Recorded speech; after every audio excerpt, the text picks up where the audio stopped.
Hello everyone, कैसे हो सारे। उम्मीद करता हूँ सारे अच्छे ही होंगे। करो कमेंट, जो बच्चे कक्षा के अंदर आ चुके हैं जल्दी से कमेंट करके बताओ, उसके बाद अपनी कक्षा को आगे बढ़ाते हैं। जैसा कि आप जानते हो कि प्राचीन भारत का इतिहास हमारा चल रहा था और उसके अंदर हमने 2 कक्षाएँ आई थिंक कर चुके हैं। हम स्टोन एज कर चुके और इंडस वैली सिविलाइजेशन 2 चैप्टर हम कर चुके। अब इसके बाद में अगला चैप्टर हमारा जो रहेगा वैदिक सिविलाइजेशन। जैसा कि मैंने पिछली कक्षा के अंदर आपको बताया था कि वैदिक सिविलाइजेशन हमारा अगला चैप्टर रहेगा। ठीक है, वैदिक सिविलाइजेशन, वैदिक सभ्यता, वैदिक सभ्यता जिसको हम बोलेंगे। जैसा कि पिछली कक्षा के अंदर मैंने आपको बताया था कि सिविलाइजेशन, अगर कोई भी सिविलाइजेशन हम पढ़ते हैं, किसी भी सभ्यता के बारे में पढ़ते हैं, तो मुख्य रूप से हमें 4 चीज़ों के बारे में उसका पढ़ना होता है। यानी 4 चीज़ें वो भी कौन सी जो फिजिकली भौतिक रूप से आपको दिखती हैं, उन चीज़ों के बारे में हमें अध्ययन करना होता है। बहुत सारी चीज़ें ऐसी होती हैं, रिचुअल्स, वहाँ की रीति रिवाज, कल्चर जो होता है वो दिखता नहीं है, वो एक अलग विषय है। सभ्यता का मतलब जो आपको बाहर से दिखता है, किसी भी व्यक्ति, किसी समूह के बारे में, वो हमें पढ़ना है। और सिविलाइजेशन को, सभ्यता क्या होती है, मैं पिछली कक्षा के अंदर आपको अच्छे से समझा चुका, तो वहाँ से आप पिछली कक्षा को देखेंगे तो पता लग जाएगा। अभी बात करते हैं वैदिक सभ्यता जो है, इसको ये क्या है। तो जैसा कि मैंने आपको बताया कि सभ्यता का मतलब है कि वहाँ के बारे में आपको मुख्य रूप से 4 चीज़ों के बारे में पढ़ना। कौन कौन सी? सबसे पहले तो जिस भी सभ्यता के बारे में आप पढ़ रहे हो तो आपको जानना है कि वो सभ्यता की स्थापना किसने की और कहाँ पे वो सभ्यता थी, और उसका आधार, कुछ बेसिक बातें, ये पहले नंबर पे आपको जानना जरूरी है। और उसका समय काल क्या था ये भी। दूसरी चीज़ आपको जानना है कि वो जो सभ्यता थी उसका धार्मिक व्यवस्था कैसी थी, रिलीजियस कंडीशंस कैसी थी उसकी। तीसरी चीज़ आपको जानना है कि उसकी राजनीतिक व्यवस्था, सोशल लाइफ कैसी थी वहाँ के लोगों की। और चौथी चीज़ आपको जानना आर्थिक व्यवस्था।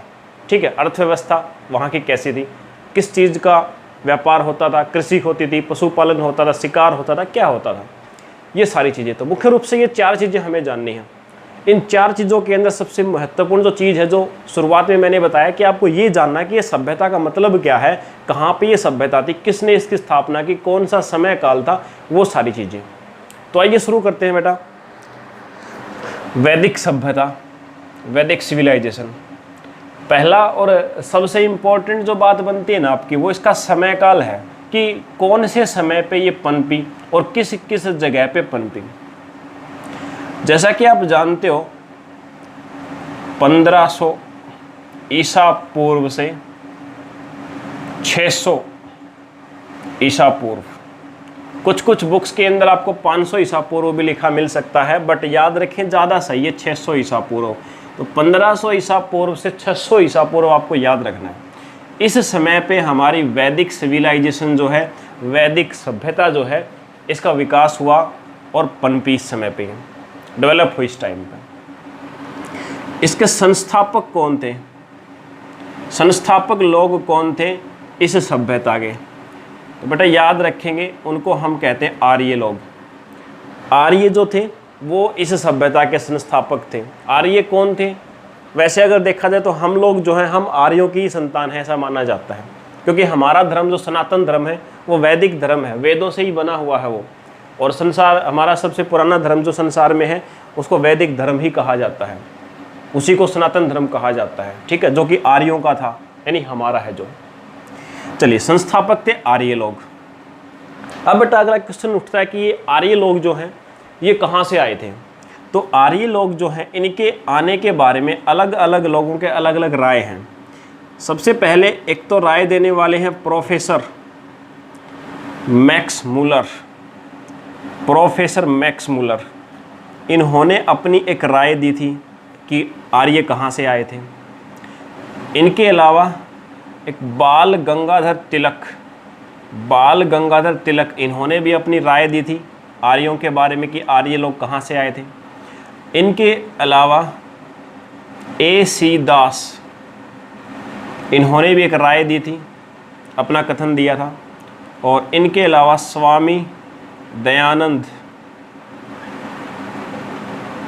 सरस्वती इन्होंने बताया था। तो इन 4 लोगों की जो कथन है, इनकी स्टेटमेंट जो है इनके आने के बारे में, वो हमारे एग्ज़ाम के लिए बहुत ज़्यादा इम्पोर्टेंट है।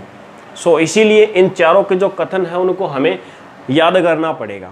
अब किसने आर्यों के बारे में क्या क्या कथन दिए थे, क्या क्या राय दी थी, आइए उसका अध्ययन हम कर लेते हैं। सबसे पहले प्रोफेसर मैक्स मूलर ने क्या कहा था। इन्होंने कहा था कि आर्य जो है वो कहाँ से आए थे। इन्होंने कहा कि आर्य भारत के निवासी नहीं थे, ये मध्य एशिया से आए थे, मिडल एशिया से। स्वामी दयानंद सरस्वती जी, इन्होंने क्या बताया था। इन्होंने बताया था कि आर्य जो हैं वो तिब्बत वाले क्षेत्र से आए थे, तिब्बत में रहते थे। बाल गंगाधर तिलक ने कहा था कि आर्य जो है वो आर्कटिक रीजन, आर्कटिक क्षेत्र जो है, ठंडा क्षेत्र जो है, वहाँ से आए थे, आर्कटिक क्षेत्र से। और एसी दास के अनुसार आर्य जो हैं वो यहीं के थे, कुछ समय के लिए कहीं बाहर चले गए थे, उसके बाद वापस अपनी जगह पे आ गए। तो इन चारों ने ये स्टेटमेंट्स दिया आर्यों के बारे में। और ये आर्य कौन थे? जिन्होंने वैदिक सिविलाइजेशन, वैदिक सभ्यता की जिन्होंने स्थापना की। तो बेटा ये तो शुरुआत है, अभी जंप मत कर जाना, सर वैदिक धर्म के बारे में कुछ बताओ कौन सा होता है। बेटा सारी चीज़ करेंगे हम, जस्ट ये तो शुरुआत है। अभी तो पूरा का पूरा वैदिक धर्म जो है आपका बाकी है। एग्जाम में किस प्रकार से प्रश्न आते हैं, कितने वेद हैं, कौन सा वेद है, कितने काल हैं, कैसा धर्म था, सारी चीज़ें करेंगे इस कक्षा के अंदर। बेफिक्र रहें आप, बस आप कंसंट्रेशन के साथ लगे रहे। बेटा कुछ समय पहले जो आपकी एक मूवी आई थी दिल बेचारा, जितनी कंसंट्रेशन के साथ बेटा आपने मूवी देखी थी ना, उतनी कंसंट्रेशन के साथ लगे रहो, क्योंकि एंशिएंट इंडिया के अंदर गिनती के 10 टॉपिक हैं और 10 टॉपिक में से 1 या 2 क्वेश्चन आपका आ ही जाता है, ठीक है ना। और जहाँ पे ज़्यादा नंबर की जीएस आती है वहाँ पे तो और भी ज़्यादा नंबर के क्वेश्चन आ जाते हैं। चलिए, तो ये हमने पता कर लिया, आर्य लोग इसके संस्थापक थे। इस समय पे ये वैदिक सिविलाइजेशन डेवलप हुई, ठीक है। अब बात करते हैं कि वैदिक सिविलाइजेशन जो है, मैंने कहा कि ये समय काल था, तो क्या पूरे समय के अंदर एक जैसी रही, यानी कुछ ना कुछ तो अंतर इसके अंदर आया होगा। तो वो अंतर हम पढ़ेंगे, वो डिफरेंस हम देखेंगे कि इस समय काल को कितने भागों में हमने बांटा है और उनके अंदर क्या क्या अंतर डिफरेंस आया जो कि हमारे एग्जाम में आना है। लेकिन उससे पहले आप एक चीज़ याद रखो, जैसा कि मैंने शुरू में ही कहा था बेटा, ये तो आपने देख लिया किसने स्थापना की। स्थापना जिन्होंने की वो कैसे लोग थे, कौन थे, कहाँ से आए थे। और अब एक चीज़ है कि वो भारत में आकर के जहाँ पे ये सभ्यता उन्होंने विकसित की, तो वो कौन सी जगह थी। तो याद रखें, एक बोला जाता है उनको, जिस जगह पे आए थे वो, वहाँ पे 7 नदियाँ थी, 7 नदियों वाले जगह पे आए, जिनको सप्त सैंधव भी बोला जाता है। सप्त सैंधव बोला जाता है इस जगह पर। सप्त सैंधव का मतलब 7 नदियों वाली जो जगह थी ना भारत के अंदर, वहाँ पे आए। और सैंधव का मतलब है कि सिंधु के आसपास, सिंधु नदी जो है उसके आसपास या उसकी सहायक नदियाँ जो थी वहाँ पे ये आए। तो 7 नदियों वाला देश या जगह कहाँ पे है आज? आधुनिक पाकिस्तान के अंदर भी है और भारत के अंदर, उत्तर पश्चिम भारत के अंदर भी है, उस जगह पर आए। अब आप बोलोगे सर ये 7 नदियाँ कौन कौन सी थी, वो भी आपको याद रखनी पड़ेंगी, ठीक है। तो वो कौन कौन सी नदियाँ थी वो आपको बता देता हूँ मैं। सरस्वती, सिंधु, रावी, व्यास, चेनाब, झेलम और सतलुज। 1 2 3 4 5 6 7 ये 7 नदियाँ थी जहाँ पे सबसे पहले आर्य लोग आकर बसे और इन्हीं के आसपास उन्होंने क्षेत्र बनाया। वैसे तो कुछ स्टेटमेंट देखो क्या था कि जो वेदों के अंदर बहुत सारे और भी ग्रंथ लिखे गए, उन ग्रंथों के अंदर बहुत सारे स्टेटमेंट हैं। उन स्टेटमेंट से ऐसा अनुमान लगाया जाता है कि जो गंगा नदी जो आज है वो इनकी आखिरी सीमा थी, पूर्वी क्षेत्र, पूर्वी सीमा थी इनकी, उससे पश्चिम की तरफ ही इन्होंने अपनी जगह बना रखी, यानी मैक्सिमम विस्तार इनका वहां तक था। ठीक है, याद रखिएगा। चलिए, अब ये जो आपके पास में नदियां हैं, इन नदियों के ये तो आज के नाम हैं, पहले इनके नाम जो थे वो अलग होते थे। और एग्जाम में एग्जामिनर जो है आपसे ये पूछ सकता है कि इनके नाम बताओ, पुराने नाम क्या थे। तो याद रखें, सरस्वती जो है इसका पुराना नाम क्या था? सुरुसुती, सुरुसुती। ठीक है, सिंधु जो है इसको क्या कहा जाता था? इंडस। ठीक है, रावी को कहा जाता था पुरुषनी, पुरुषनी। ठीक है, इसके बाद व्यास को कहा जाता था विपाशा, विपाशा। उसके बाद चेनाब को कहा जाता था अस्किनी, झेलम को कहा जाता था वितस्ता। ठीक है, और स्तलुज को कहा जाता था, यहाँ लिख देता हूँ, यहाँ लिख देता हूँ, सुतुद्री, स्तुद्री। ठीक है, ये नदियाँ थी, 7 नदियाँ, जिस स्थान पर आकर के आर्यों ने सबसे पहले अपनी सिविलाइजेशन को विकसित किया। और इन 7 नदियों के ओल्ड नेम जो है वो एग्जामिनर आपसे पूछ सकता है, तो ओल्ड नेम भी आपको याद रखने इन 7 के 7 नदियों के। ठीक है, इसके बाद अब बात करते हैं, अब कुछ नदियां आपको बोलोगे सर दक्षिण भारत की नदियों का भी जिक्र हमने सुना है, तो सर वो तो आपने एक भी नहीं बताया। तो बेटा याद रखें कि वेद जो है ना, हमारे वेदों के अंदर दक्षिण भारत की किसी भी नदी का कोई जिक्र नहीं है। आज की जो सबसे पवित्र नदी मानी जाती है गंगा नदी, ठीक है, लेकिन वेदों के टाइम पे गंगा नदी का मुश्किल से कुछ ही बार जिक्र आया होगा। सबसे ज़्यादा जिक्र वहाँ पे सरस्वती नदी और सिंधु नदी का ही आता था। ठीक है, सरस्वती और सिंधु नदी का ही। आजकल ज़्यादातर हम घाघरा और गंगा नदी को ज़्यादा पवित्र मानते हैं, बट उस समय पे इनका जिक्र वेदों के अंदर ज़्यादा नहीं है, इसलिए सबसे ज़्यादा पवित्र नदी जो है वो सरस्वती ही मानी जाती थी उस समय पे। ठीक है, तो ये थी बेसिक बातें इनके बारे में, आर्यों के बारे में। अब बात करते हैं इसके बाद में इन सब की जो व्यवस्थाएं थी उन सब के बारे में। ठीक है, चलिए इसको इरेज कर देता हूं मैं एक बार, है ना। तो एक बार देख लेता हूं मैं, क्लियरिटी ठीक ठाक आ रही है क्या, कोई दिक्कत तो नहीं है कैमरे के अंदर? यस, ठीक ठाक आ रही है, साफ आपको दिख रहा है, विजिबिलिटी ठीक है। चलिए इसको मैं क्लियर कर देता हूं।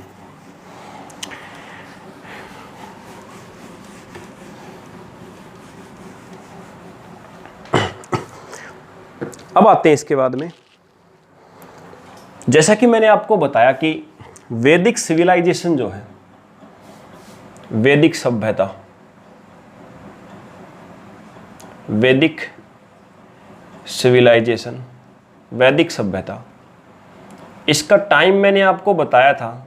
अगर आपको याद हो तो जल्दी से एक बार बताएंगे मुझे। इसका टाइम मैंने बताया था आपको 1500 ईसा पूर्व से और 600 ईसा पूर्व। और मैंने बताया था कि ऐसा नहीं है कि एक कंप्लीट टाइम में सिविलाइजेशन एक जैसी रही, अलग अलग समय पे इसके अंदर काफ़ी परिवर्तन हुए। और वही परिवर्तनों के आधार पे, उन्हीं चेंजेस के आधार, based on the changes during this period, we may divide the Vedic civilisation in 2 parts. Which one? First one, पहला पार्ट, पहला भाग यानी वैदिक सभ्यता को जिसमें हमने बांट रखा है, उसको हम बोलते हैं पूर्व वैदिक सभ्यता, पूर्व वैदिक सभ्यता। और सेकंड पार्ट है उत्तर वैदिक सभ्यता, उत्तर वैदिक सभ्यता जिसको हम बोलेंगे। इनका टाइम पीरियड क्या था, समय क्या था? पूर्व वैदिक सभ्यता बोला जाता है, आप मान के चलिए 1500 ईसा पूर्व से 1000 ईसा पूर्व के बीच के समय को। और उत्तर वैदिक बोला जाता है 1000 ईसा पूर्व से 600 ईसा पूर्व का जो समय था। ठीक है, ये 2 टाइम पीरियड में हमने बांट रखा है वैदिक सभ्यता को। इसको जो पूर्व वैदिक सभ्यता है, इसी को एक और भी नाम दिया जाता है इसी को कहा जाता है ऋग्वैदिक सभ्यता। ऋग्वैदिक सभ्यता कहा जाता है इसको।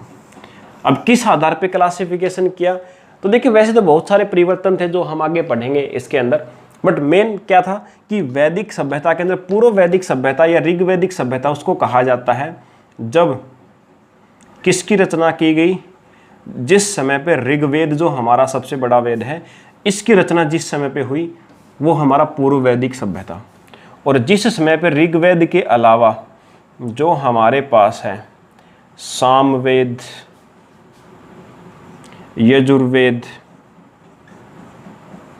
ठीक है, और अथर्ववेद, ये 3 वेद की रचना की गई। यानी ऋग्वेद की रचना जिस समय पे हुई वो आपका ऋग्वैदिक काल या पूर्व वैदिक काल, और इसके अलावा जो तीनों वेद हैं उनकी रचनाएं हुई वो उत्तर वैदिक काल। अब उत्तर वैदिक टाइम जो था इसके अंदर ऐसा नहीं है कि सिर्फ ये 3 वेद ही रचे गए, इसके अंदर और भी बहुत सारी रचनाएं की गई, ठीक है। इसके अंदर जो रचनाएं की गई वो आपकी एक तो वेदांग जिनको बोलते हैं, वेदांग, ये 6 वेदांगों की रचना की गई। इसके अलावा उपवेद जो है उनकी रचना की गई, 4 उपवेद रचे गए। और उपनिषद कितने हैं, उपनिषद हैं 108, ठीक है। ये सारी मुख्य रूप से रचनाएं हैं जो हमारी रची गई हैं उत्तर वैदिक समय के दौरान, ठीक है। याद रखें 108 जो उपनिषद हैं इनमें से आज हमारे पास सिर्फ कितने अवेलेबल हैं, सिर्फ 12 ही आज हमारे पास अवेलेबल हैं, ठीक है। उपवेद जो मैंने बताया आपको 4, ये कौन कौन से हैं हमारे पास, सुना होगा आपने, आयुर्वेद,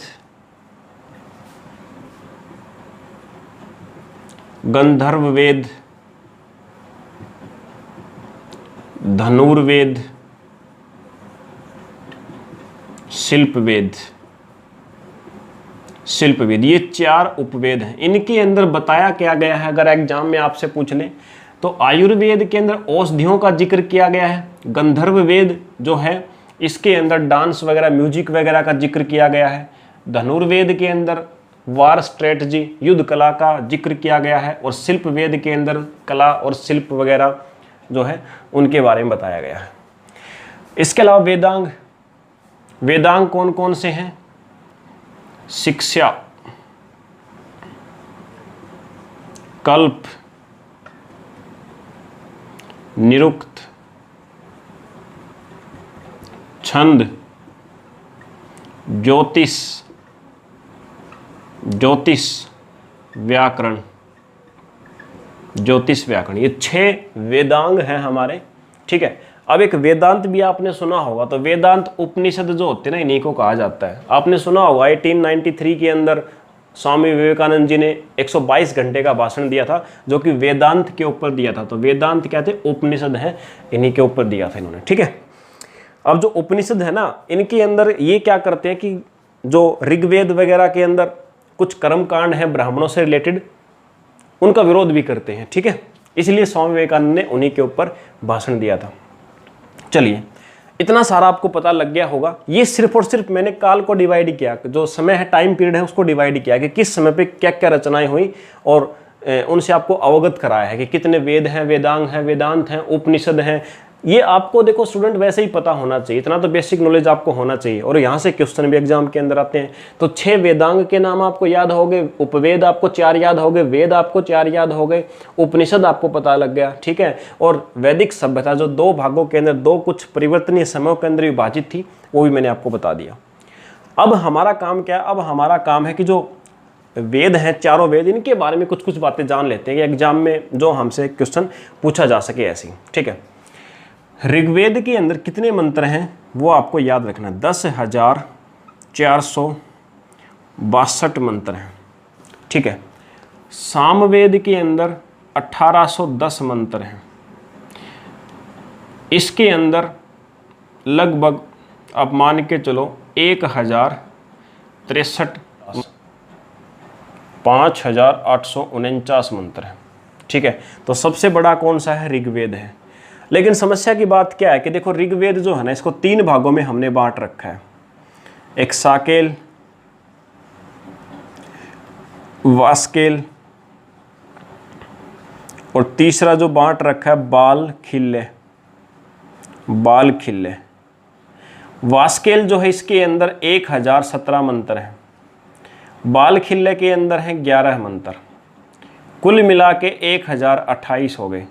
10,462 में से 1028 मंत्र हैं। बाकी जो ये साकेल के अंदर जितने भी मंत्र हैं इनको छोड़कर वो आज गायब है। यानी हमारे पास आज 1028 मंत्र हैं और इनको हमने 10 किताबों के अंदर यानी 10 मंडल जो हैं उनके अंदर रखा हुआ है। क्लियर बात यहाँ तक? तो ये है आपका ऋग्वेद। इतने थे, आज इतने बचे हुए हैं हमारे पास। 3 भागों में बांट रखा। सबसे बड़ा भाग साकेल, ये भी आपको याद रखना है, ठीक है। अब जो 10वां मंडल है ऋग्वेद का, इसके अंदर एक सूक्त है जिसको कहा जाता है पुरु सूक्त। इस पुरु सूक्त के अंदर ही जातियों का वर्णन है कि जिस प्रकार से जातिगत व्यवस्था जो थी ना वैदिक काल में, वो इसी 10वें मंडल के अंदर वर्णन है। इसके अलावा जो ऋग्वेद है, इस ऋग्वेद का जो 3रा मंडल है वो भी आपको याद रखना है। 3रा मंडल जो है इसको किसने रचा था? विश्वामित्र ने रचा था। विश्वामित्र ने रचा था। और इसकी खास बात क्या है? यहाँ से जो गायत्री मंत्र आपने सुना होगा, गायत्री मंत्र जो है जो सूर्य की पत्नी सावित्री को समर्पित है, ये लिया गया कहाँ से? 3रे मंडल से ही लिया गया ऋग्वेद के, जिसको किसने रचा था? विश्वामित्र ने। एक आपने सत्यमेव जयते बार बार सुनते होंगे, वो सत्यमेव जयते जो है वो कहाँ से लिया गया है? वो भी उपनिषद से लिया गया है। कौन से उपनिषद से? मुंडक उपनिषद से। ये भी आप याद रखना, मुंडक उपनिषद से लिया गया है सत्यमेव जयते जो आप सुनते हो। इतना समझ में आ गया स्टूडेंट्स? आई होप आ गया होगा आपको। इसमें तो कोई समस्या नहीं हुई होगी, कोई खास बात नहीं है, लेकिन ज्ञान बड़ा भयंकर है। देखो बड़ा मज़ा आ रहा होगा। मुझे पूरी उम्मीद है कि बेटा मज़ा ज़रूर आ रहा होगा, क्योंकि ये चीज़ें वो हैं कि जो आपको हिंदू धर्म या कोई भी धर्म हो, आपका कोई भी धर्म हो, आपको ये चीज़ें तो पता होनी ही चाहिए। क्योंकि बेटा हमारा जो विकास हुआ है, उद्भव हुआ है, वो इन्हीं के बाद कर्मागत घटनाएं घटित होती गई हैं और उसके बाद आज ये हमारे आज जिस स्थिति में हम पहुँच चुके हैं। ठीक है, चलिए इसी प्रकार से बहुत सारे ये आपके हिंदू धर्म है, सनातन धर्म है, जो चीज़ें आपको यहाँ बताई जा रही है। इसी प्रकार से जब मेडाइवल हम हिस्ट्री करेंगे, मध्यकालीन भारत, तब इस्लाम धर्म के बारे में कैसे भारत के अंदर रिवॉल्यूशन हुआ उसके बारे में बेटा हम अध्ययन करेंगे अच्छी प्रकार से। ठीक है, ये कर्तव्य बनता है आपका कि भारत के जो भी इतिहास हुआ है वो पूरा का पूरा आप जानें। चलिए इसके बाद अब हमें पढ़ना क्या है? अब हमारा उद्देश्य है कि जो वैदिक काल था उस समय की धार्मिक, राजनीतिक और आर्थिक व्यवस्था कैसी थी वो पढ़ेंगे हम। चलिए इसको मैं इरेज कर देता हूं एक बार। आइए एक छोटी सी बात और बता देता हूं आपको यहीं पे इरेज करने से पहले, क्योंकि यहाँ पे वेदों के नाम मैंने लिख रखे हैं। तो देखिए ऋग्वेद के अंदर जो मंत्र थे ना, एग्जाम में कई बार पूछ सकता है कि वो किस चीज़ के मंत्र थे। तो याद रखिए पूजा के लिए वो मंत्र होते थे, और जो पूजा के इन मंत्रों का उच्चारण जो करता था ना, उनको होत्री वर्ग के लोग कहा जाता था। होत्री वर्ग होता था जो कि इनका उच्चारण करता था। ठीक है, सामवेद जो है यहाँ पे भी जो जगराता वगैरह हम करवाते हैं तो उसी के लिए मंत्र थे, पूजा के ही मंत्र मान के चलो आप यहाँ पे भी। और इनको जो गाते थे ना उनको उद्गात्र कहा जाता था, उद्गात्र वर्ग के लोग कहा जाता था। ठीक है, यजुर्वेद जो है ना, ये एक पहला ऐसा वेद है जो कि 2 भागों में था, दोनों प्रकार का मतलब है कि जो गद्य में भी था और पद्य में भी था। गद्य भाई भी था और पद्य में भी। गद्य और पद्य समझते हो ना, जैसे कि इंग्लिश में आपके पहले चैप्टर आते थे, एक तो लेसन होते थे स्टोरी टाइप के, एक पोएम्स होती थी। पोएम्स यानी पद्य भाग, गद्य यानी जो कि लेसन्स होते थे आपके स्टोरी टाइप के। तो दोनों भागों में है ये। इसके अंदर 20 चैप्टर तो गद्य के हैं और 20 चैप्टर आपके पद्य भाग रूप में है। ठीक है, 40 चैप्टर हैं। अथर्ववेद जो है ये भी 40 चैप्टर्स के अंदर है, और सामवेद जो है आपका ये 20 चैप्टर्स के अंदर बटा था। ये जो होता था गद्य भाग और पद्य भाग, तो याद रखें जो पद्य भाग था इसको शुक्ल यजुर कहा जाता था। यजुर्वेद जो है तो इसका जो पद्य भाग था इसको यहाँ लिख देता हूँ, स्पेस होगा, शुक्ल यजुर कहा जाता था, और जो गद्य भाग था उसको कृष्ण यजुर कहा जाता। पद्य भाग को शुक्ल यजुर और गद्य भाग को कृष्ण यजुर कहा जाता था। ये चीज़ आपको याद रखनी है, दोनों के 20-20 चैप्टर होते थे, ठीक है। तो इतनी सारी चीज़ें आपको याद रखनी है। और अथर्ववेद के बारे में ये बात आपको पता भी है, नहीं पता तो याद रखें कि इसके अंदर जादू टोने के जो मंत्र होते हैं ना, किया कराया, ऐड देखा होगा काफ़ी बार, कभी भी बस वगैरह से ट्रैवल करते हो, किया कराए से छुटकारा, सौतन दुश्मन से छुटकारा, ऐसे पोस्टर लगे होते हैं आजकल बसों के अंदर, ठीक है। तो जितने भी जादू मंत्र टोना टोटका है वो सारे के सारे अथर्ववेद के अंदर हैं। अब एग्जाम में इतना आसान क्वेश्चन नहीं पूछेगा, थोड़ा सा घुमा के पूछेगा। एग्जाम में पूछेगा बताओ किस वेद के अंदर औषधि का पहली बार जिक्र किया गया है। तो बेटा याद रखो, अथर्ववेद के अंदर पहली बार औषधियों का जिक्र किया गया है। समझ में आ गई बात? चलिए आ गई तो बहुत अच्छी बात है। अब इसके बाद डिस्कस करते हैं, इसको इरेज करता हूं पहले क्योंकि स्पेस बिल्कुल भी हमारे पास नहीं बचा है।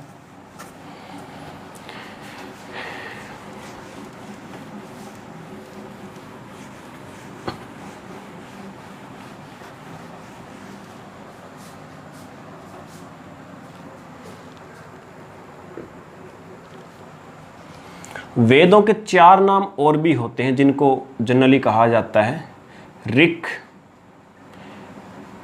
श्रुति, स्मृति और संहिता। एग्जाम में पूछ सकता है कि वेदों के अन्य नाम बताओ, तो ये 4 नाम हैं वेदों के, इनको भी आप अच्छी प्रकार से याद रखिएगा अगर एग्जाम में आपसे क्वेश्चन पूछ ले तो, ठीक है। इसके बाद एक और चीज़ जो आपको याद रखनी है वो कि जो ओरिजिनल वेद जो थे ना हमारे, वो भारोपीय भाषा के अंदर थे। ओरिजिनल जो वेद थे हमारे वो भारोपीय भाषा के अंदर थे, बाद में ही उनको संस्कृत भाषा के अंदर बाद में उनको बदला गया। अब इसके अलावा एक चीज़ और आप याद रखेंगे, देखो 2 हमारे महाकाव्य होते हैं, 2 हमारे महाकाव्य हैं। कौन कौन से हमारे 2 महाकाव्य हैं? एक रामायण और एक महाभारत। रामायण के अंदर 24,000 मंत्र हैं और महाभारत के अंदर 1,00,000 मंत्र हैं। तो सबसे बड़ा महाकाव्य कौन है? महाभारत। अब एग्जाम में वो अपना काम करेगा, फिर से घुमाएगा, आपको बोलेगा तीसरा महाकाव्य बताओ कौन सा है, तीसरा महाकाव्य। तो बेटा तीसरा महाकाव्य पूछ ले तो ऐसा कहा जाता है कि अथर्ववेद जो है वो हमारा तीसरा एक प्रकार का महाकाव्य है।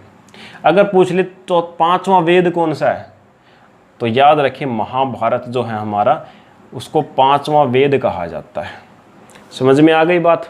और महाभारत कहाँ पे घटित हुआ था? आप जानते हो हरियाणा के अंदर हुआ था, ठीक है बेटा। लड़ाई झगड़े जितने भी हुए हैं ना, जितनी लड़ाई झगड़े हुए हैं वो सारे हरियाणा के अंदर ही घटित हुए, इतिहास के अंदर ज़्यादातर।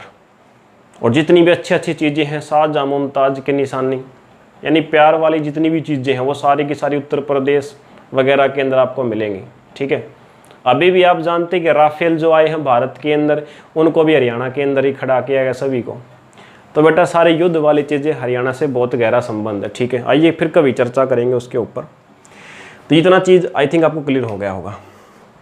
चलिए इसको रेज कर देता हूँ मैं।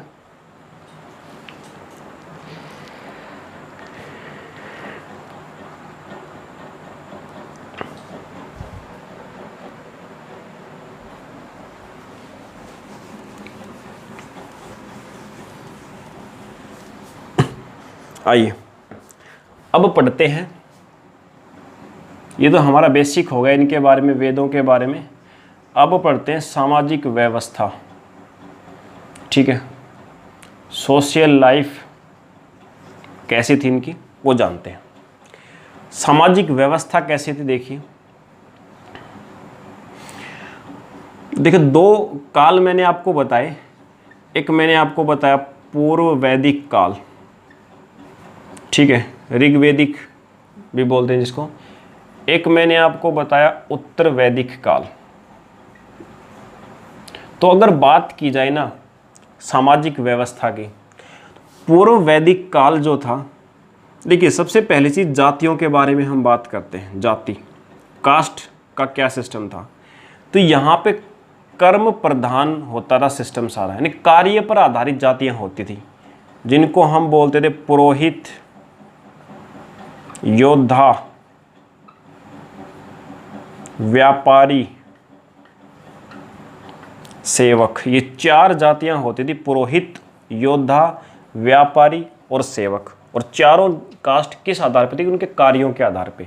लेकिन उत्तर वैदिक काल तक आते आते कास्ट सिस्टम बदल चुका था और ये जातियां जन्म के आधार पर होने लगी थी। और कौन कौन सी बन गई थी? ब्राह्मण, क्षत्रिय, वैश्य और शूद्र। ये 4 कास्ट बन चुकी थी जो कि जन्म पे आधारित थी। तो एग्जाम में पूछ सकता, पूर्व वैदिक काल में कार्य पे आधारित, उत्तर वैदिक काल में थी जन्म पर आधारित। इनके अलावा इंटरकास्ट मैरिज का आपने नाम सुना होगा, ठीक है।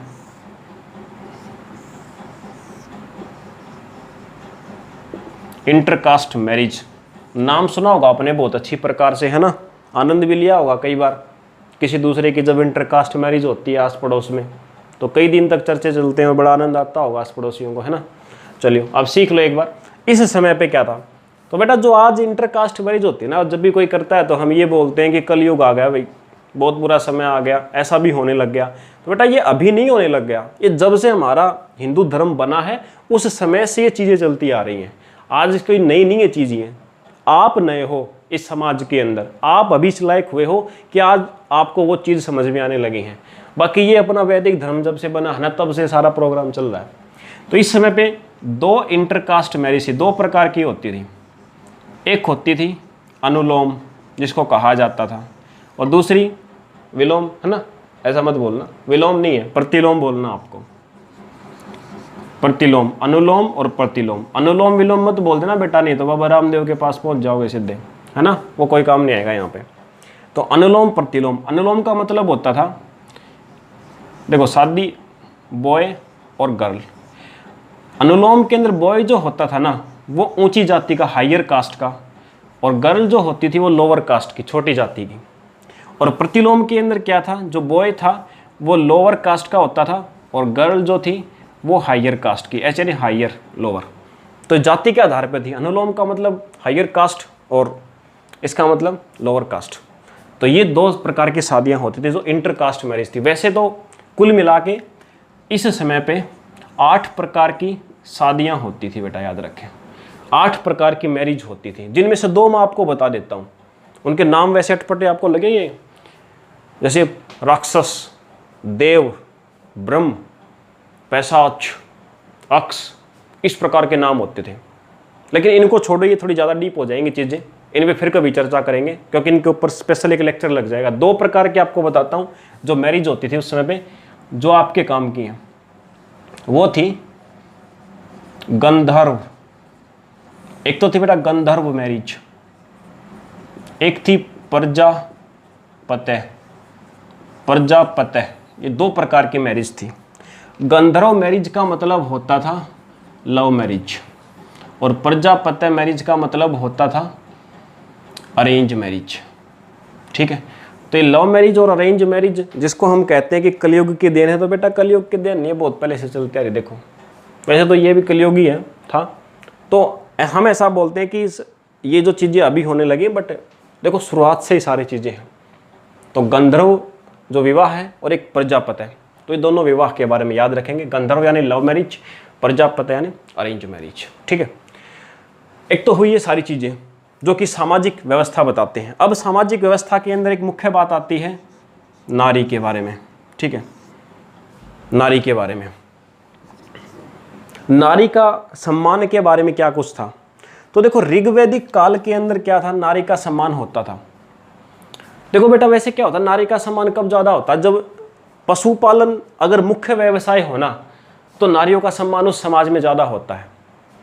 अब यहाँ पे क्या था कि जो ऋग्वैदिक काल था हमारा, इस ऋग्वैदिक काल के दौरान तो हमारा मुख्य व्यवसाय पशुपालन था, इसीलिए नारियों का सम्मान ठीक ठाक था। लेकिन उत्तर वैदिक काल के दौरान क्या हुआ कि जो मुख्य व्यवसाय है वो कृषि हो गया, और कृषि युक्त जो भी संसार होता है, जो भी समाज होता है, जैसे आज भी हमारा है जिसमें कृषि प्रधान होती है, तो वहाँ पे नारियों का सम्मान पुरुषों की तुलना में कम होता है। इसीलिए जो समाज था ये पितृसत्तात्मक था, ठीक है, पितृसत्तात्मक, यानी पिता जो है लड़कों का ज़्यादा सम्मान होता था। सिंधु घाटी सभ्यता के अंदर आपने पढ़ा कि वहाँ पे मातृसत्तात्मक समाज था, माताओं का ज़्यादा सम्मान, लड़कियों का ज़्यादा सम्मान होता था, ठीक है। तो ये सामाजिक व्यवस्था आप याद रखेंगे, पितृसत्तात्मकता थी, क्योंकि कृषि बाद में हो गया था उत्तर वैदिक काल के दौरान। इसका मतलब ये हुआ कि ऋग्वैदिक काल से उत्तर वैदिक काल में हम जैसे जैसे जाते जाएंगे तो नारी का सम्मान कम होता जाएगा। बेटा वैसे बोलना नहीं चाहिए, लेकिन कुछ शब्द हैं ऐसे, हो सकता है कि एग्जाम में कभी आपसे पूछ ले। तो जो एक ऋग्वेद को समझाने के लिए कुछ ब्राह्मण ग्रंथ लिखे गए थे, उन ग्रंथों में से था ऐत्रेय ग्रंथ था, उसके अंदर ऐसा कुछ शब्द ऐसे लिखे हैं जिससे कि ये शब्द, ये हमने ऐसा बोला है कि नारी का सम्मान कम हो गया था, या बहुत सारे लेखकों ने ऐसी बातें कही हैं। तो उसके अंदर एक संवाद है, उसके अंदर याज्ञवल्क्य ऋषि थे, वो गार्गी नाम के औरत से बातें कर रहे थे और उनका ऐसा कह रहे थे कि अगर तुमने अब ज़्यादा जुबान चलाई तो तुम्हारी गर्दन काट के रख दी जाएगी। इस प्रकार की बातचीत से हमने अनुमान लगाया। इसके अलावा क्या था, उत्तर वैदिक काल के अंदर ऋग्वेद में कुछ भाग ऐसे मिले हैं। अब आप कहोगे सर उत्तर वैदिक काल में ऋग्वेद कहाँ से जोड़ दिया आपने, अभी तो कह रहे थे कि ऋग्वेद का मतलब पूर्व वैदिक काल। तो बेटा बहुत सारे भाग ऋग्वेद के अंदर भी ऐसे हैं कि जो कि बाद में जोड़े गए हैं, जिनको छेपक कहा जाता है, जो कि बाद में जोड़े गए हैं। और उन भागों के अंदर कुछ ऐसा वर्णन है एक जगह पे कि बहुत, एक जगह नहीं, कम से कम भी 50 बार इस बात का वर्णन किया गया है कि भगवान इंद्र ने जो सूर्य की पत्नी थी उषा, उनका शोषण किया है, यानी काफ़ी बार उनका बलात्कार किया है। ऐसी बातें कम से कम 50 बार उसके अंदर लिखी हुई हैं। तो इन सब बातों से ऐसा अनुमान लगाया जाता है कि उस समय पे नारी की जो सम्मान था वो कम होता जा रहा था, क्योंकि कृषि प्रधान समाज हमारा बनता जा रहा था, ठीक है। और चलिए अब बाकी की बातें हम करते हैं। अभी इसके अंदर सामाजिक व्यवस्था के बाद जो आपकी धार्मिक व्यवस्था और आर्थिक व्यवस्था जो आएगी उसके अंदर, तो इसको मैं इरेज कर देता हूं एक बार।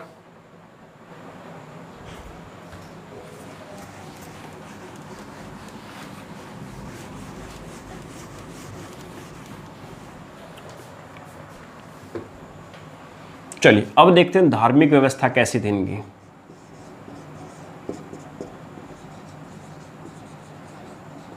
धार्मिक व्यवस्था, तो देखिए धार्मिक व्यवस्था के अंदर ऐसा है, सबसे फर्स्ट वन मूर्ति पूजा। तो मूर्ति पूजा नहीं होती थी, सिर्फ प्रकृति पूजा होती थी। प्रकृति पूजा होती थी। नेचर के अंदर जो चीजें हैं, बिजली चमक रही है तो बोलते थे बिजली को चमकाने वाला कोई ना कोई देवता है। आंधी चल रही है उसका देवता है, पानी है देवता है, दोस्ती कर रहे हैं देवते हैं, ठीक है। तो कौन कौन से देवता किस चीज के थे? सबसे महत्वपूर्ण देवता जो थे ना इनके टाइम पे, वो थे इंद्रदेव, जिसको पुरंदर या सिटाइडल या फिर बोलते थे बिजली गरज के देवता, ठीक है, बिजली के देवता, तूफान के देवता, वो सब इंद्र को ही कहा जाता था, पुरंदर कहा जाता था, ठीक है। यानी जब भी बिजली चमकती थी ना, तो इस समय के लोग ऐसा मानते थे कि हो सकता है कि उन्होंने कोई पाप किए हैं, इसलिए भगवान इंद्र आ गए हैं उनको उनकी सजा देने के लिए। इसके अलावा दोस्ती के देवता मित्र कहा जाता था उनको। पानी के देवता होते थे वरुण कहा जाता था उनको। इस प्रकार से सोम प्लांट होता था, सोम का पौधा, सोम प्लांट, उस पौधे की भी पूजा होती थी इस समय पे, ठीक है। एक होते थे पूषण। ये पूषण कौन थे? कुछ लोगों को अनार्य कहा जाता था, अनार्य जो आर्य ना हो, अनार्यों के देवता थे ये। अनार्य कौन होते थे? ये वो होते थे जो गाय की चोरी करते थे। गाय की चोरी करने वालों को अनार्य कहा जाता था, ठीक है। या हो सकता है कि कोई मतभेद होगा इन लोगों का आर्यों के साथ धर्म के नाम पे, इसलिए इनको अनार्य नाम दिया, ठीक है। चलिए इसके अलावा दो चीजें आपको और जाननी है जिनको हम, एक तो यज्ञ के बारे में, और यज्ञ के अलावा एक छोटी सी बात आपको जो ध्यान में रखनी है वो भी देखो कि इस समय पे एक नियोग प्रथा होती थी, नियोग प्रथा। और यज्ञ की बात करें तो अश्वमेध यज्ञ, एक राजसूय यज्ञ। अश्वमेध और राजसूय दो मुख्य थे। एक और भी यज्ञ होता था, वाजपेय यज्ञ बोलते थे वैसे, लिख देता हूँ अगर आप चाहें तो, वाजपेय यज्ञ, ये ज़्यादा इंपॉर्टेंट नहीं है। नियोग प्रथा क्या थी और ये तीनों यज्ञ क्यों होते थे? देखो, नियोग प्रथा का मतलब होता था कि अगर किसी, मान लो 2 भाई हैं, उनमें से एक की शादी हो गई और किसी कारणवश एक भाई की मृत्यु हो गई, तो पत्नी जो थी वो अपनी इच्छा अनुसार दूसरे भाई के साथ रह सकती थी और अपना जीवन उसके साथ व्यतीत कर सकती थी, सहवास कर सकती थी उसके साथ। ये थी नियोग प्रथा। यज्ञ क्या थे? अश्वमेध यज्ञ क्या थे? अश्वमेध यज्ञ का मतलब है कि एक शक्तिशाली राजा के द्वारा घोड़ा छोड़ा जाता था, ठीक है, जहां जहां तक घोड़ा जाएगा वहां उस क्षेत्र पर उसका अधिकार हो जाएगा। राजसूय यज्ञ क्या होता था? ये यज्ञ होता था राज तिलक के समय पे। और वाजपेय यज्ञ क्या होता था? ये एक प्रकार से रथों की दौड़ होती थी, और किस लिए? उत्तराधिकार के लिए। मान लो किसी भी एक राजा के 2 बच्चे हैं तो उत्तराधिकार के लिए दौड़ होती थी रथों की, जो जीतता था उसको राजा घोषित किया जाता था। लेकिन बेटा एक चीज ध्यान रखिए, इतना बड़ा राजतंत्र नहीं था यहाँ पे, सिर्फ कबीले होते थे और कबीलों के अंदर ही एक मुखिया होता था, बस इतना ही राजतंत्र था। ऐसी बहुत बड़ी सेना या फिर ऐसा कुछ नहीं होता था, ठीक है। और याद रखिए, अगर आपसे कभी पूछ भी ले कि राजतंत्र था नहीं था, तो अगर बात करें पूर्व वैदिक काल की, तो पूर्व वैदिक काल में कोई राजतंत्र नहीं था। लेकिन अगर आ जाते हैं उत्तर वैदिक काल पे हम, तो उत्तर वैदिक काल में आप ये जरूर कहेंगे कि राजतंत्र था, लेकिन वो राजतंत्र यानी राजा का शासन था, लेकिन इतना बड़ा नहीं था जैसे कि बाद में आप पढ़ोगे। ये इतना ही था कि कबीले होते थे और कबीलों का एक मुखिया होता था, बस वही राजा था। इतने ही अधिकार थे, बहुत ज़्यादा अधिकार नहीं थे। अगर कोई निर्णय लेना होता था तो सारी जनता के साथ मिलकर ही लिया जाता था, अकेले राजा के हाथ में निर्णय लेने संभव नहीं थे, ठीक है। तो ये इस प्रकार से धार्मिक व्यवस्था, किस किस देवी देवता को मानते थे और क्या था तंत्र वहाँ पे, वो सारी चीज़ें और यज्ञों के बारे में आपने जाना, ठीक है। पूषण जो थे ये अनार्यों के देवता थे, जो कि गायों की चोरी कौन करते थे? जिनको आर्य नहीं माना जाता था। आइए इसको इरेज कर देता हूँ, फिर इसके बाद में आगे हम करते हैं। लास्ट चीज़ जो हमारी रह गई, आर्थिक व्यवस्था कैसी थी वैदिक समाज के अंदर, आर्थिक व्यवस्था कैसी थी वो भी जान लेते हैं।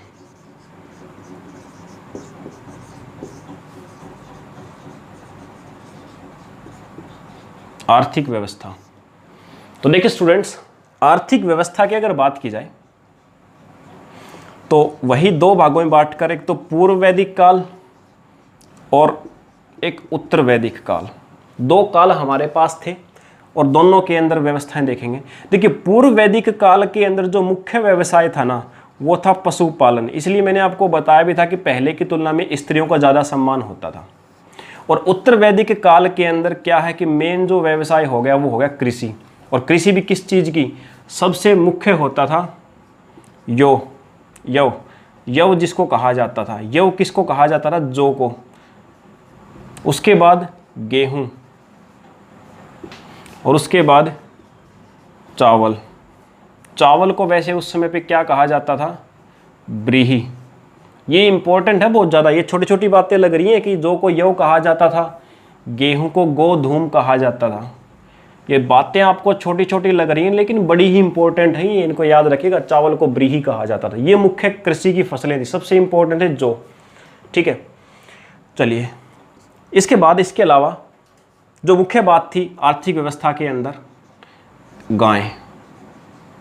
गाय जो cow is the backbone of economy कहा जाता है। गाय को उस समय की जो अर्थव्यवस्था थी उसकी बैकबोन, रीढ़ की हड्डी कहा जाता है। ये चीज़ आप याद रखेंगे, ठीक है। रीढ़ की हड्डी कहा जाता है उसको, जो आपको चीज़ें याद रखनी है, क्योंकि गाय जिसके पास ज़्यादा होती थी ना, जिसके पास पशु या मवेशी ज़्यादा होते थे, उसी को सबसे समृद्ध और सबसे शक्तिशाली समझा जाता था, ठीक है। तो गाय, और मेन उन पशुओं के अंदर गाय होते हैं, जिसके पास सबसे ज़्यादा गाय हैं वो सबसे ज़्यादा समृद्ध और शक्तिशाली।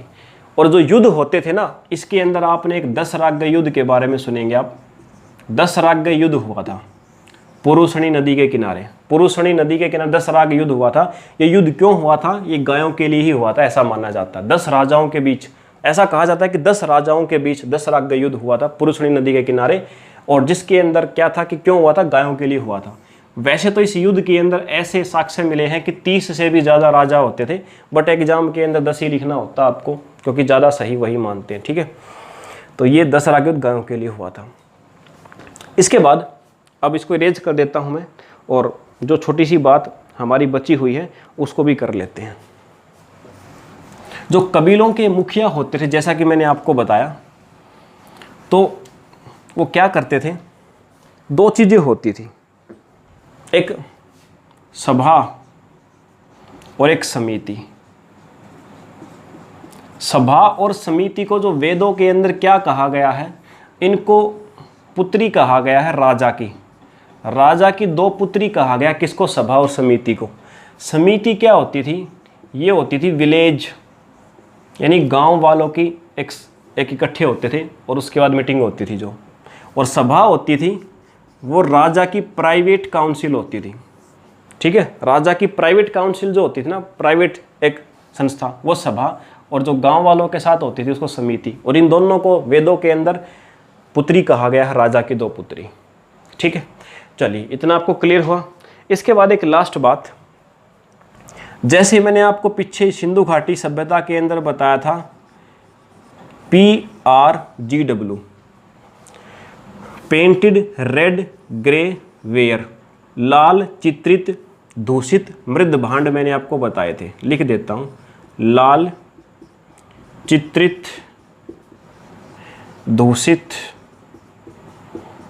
मृद भांड मैंने आपको बताए थे कि वो पाए गए थे कहाँ पे, सिंधु घाटी सभ्यता के अंदर। अब यहाँ पे आपको याद क्या रखना है, यहाँ पे भी तो पाए मृद भांड यानी मिट्टी के बर्तन। यहाँ पे क्या था, आपको सिर्फ यहाँ से ये लाल हटा देना है, आपको सिर्फ चित्रित दूषित मृद भांड ही बताना है, ठीक है। याद रखना, चित्रित दूषित PGW, अगर PRGW है तो आपका पीछे वाला सिंधु घाटी सभ्यता में, और PGW चित्रित दूषित मृद भांड अगर आपका आ जाए तो ये कहाँ पे पाए गए थे, वैदिक सभ्यता के अंदर। तो स्टूडेंट पूरी तरह से कोशिश किया मैंने कि आपको कंप्लीटली वैदिक सभ्यता जो थे चैप्टर समझ में आए और कोई चीज़ें, कोई पॉइंट मुझसे छूटे ना, ठीक है। तो ये मेरे द्वारा एक कोशिश किया गया है जिसको आप अपने जीवन के अंदर ज़्यादा से ज़्यादा उतारें। और अगर फिर भी कोई प्रॉब्लम आती है तो कमेंट सेक्शन आपके लिए खुला है। और आज की कक्षा के अंदर मैं आपको टेलीग्राम का लिंक दे देता हूं, ताकि आपको जो PDF मिलते हैं हमारी कक्षाओं के, डेली जो यहाँ कक्षा लगती है उसके PDF वहाँ पे आपको मिलते हैं, ठीक है। तो डिस्क्रिप्शन में जाके आप उस लिंक को फॉलो करके कंपटीशन बाबा 360 नाम से जो टेलीग्राम चैनल है उसको ज्वाइन करें। और कोई समस्या हो पढ़ाई से रिलेटेड तो कमेंट करके अवश्य बताएं।